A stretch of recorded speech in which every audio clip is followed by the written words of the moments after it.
free and enlightened press of the United Kingdom seems to become strangely interested in the subject of success, of getting on in life.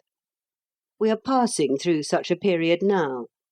It would be difficult to name the prominent journalists who have not lately written, in some form or another, about success. Most singular phenomenon of all, Dr. Emil Reich has left Plato, Duchesses, and Claridge's Hotel in order to instruct the million readers of a morning paper in the principles of success. What the million readers thought of the doctor's stirring and strenuous sentences I will not imagine, but I know what I thought as a plain man. After taking due cognizance of his airy play with the constants and variables of success, after watching him treat energetics, his wonderful new name for the science of success, as though because he had made it end in ix it resembled mathematics, I thought that the sublime and venerable art of mystification could no further go.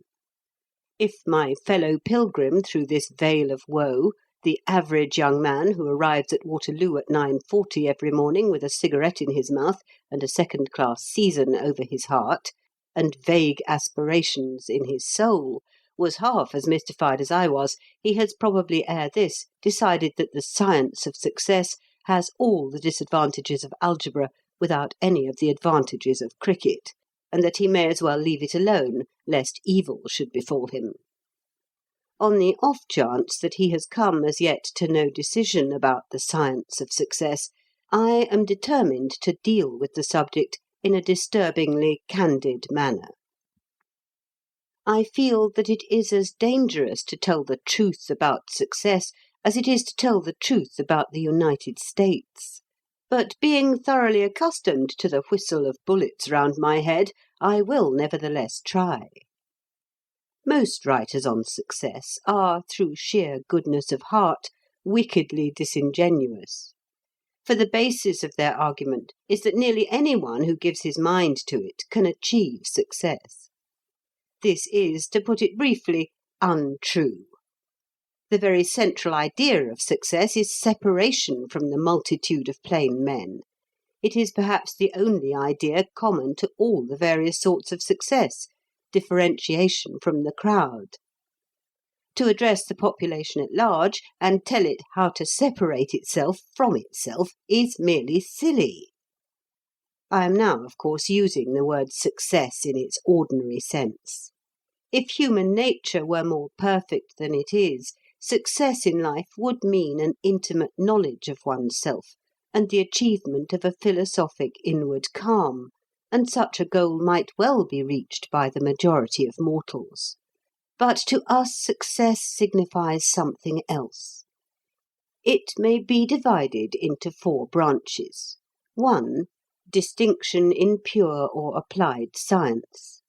This is the least gross of all forms of success as we regard it, for it frequently implies poverty, and it does not by any means always imply fame. 2. Distinction in the arts. Fame and adulation are usually implied in this, though they do not commonly bring riches with them.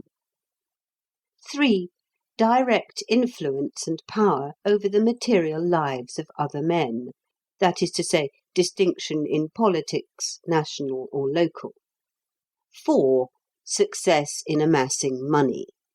This last is the commonest and easiest. Most forms of success will fall under one of these heads.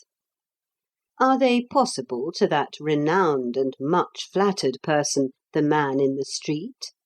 They are not, and well you know it, all you professors of the science of success. Only a small minority of us can even become rich. Happily, while it is true that success in its common acceptation is by its very essence impossible to the majority, there is an accompanying truth which adjusts the balance, to wit, that the majority do not desire success. This may seem a bold saying, but it is in accordance with the facts. Conceive the man in the street suddenly, by some miracle, invested with political power, and, of course, under the obligation to use it. He would be so upset, worried, wearied, and exasperated at the end of a week that he would be ready to give the eyes out of his head in order to get rid of it. As for success in science or in art, the average person's interest in such matters is so slight compared with that of the man of science or the artist that he cannot be said to have an interest in them.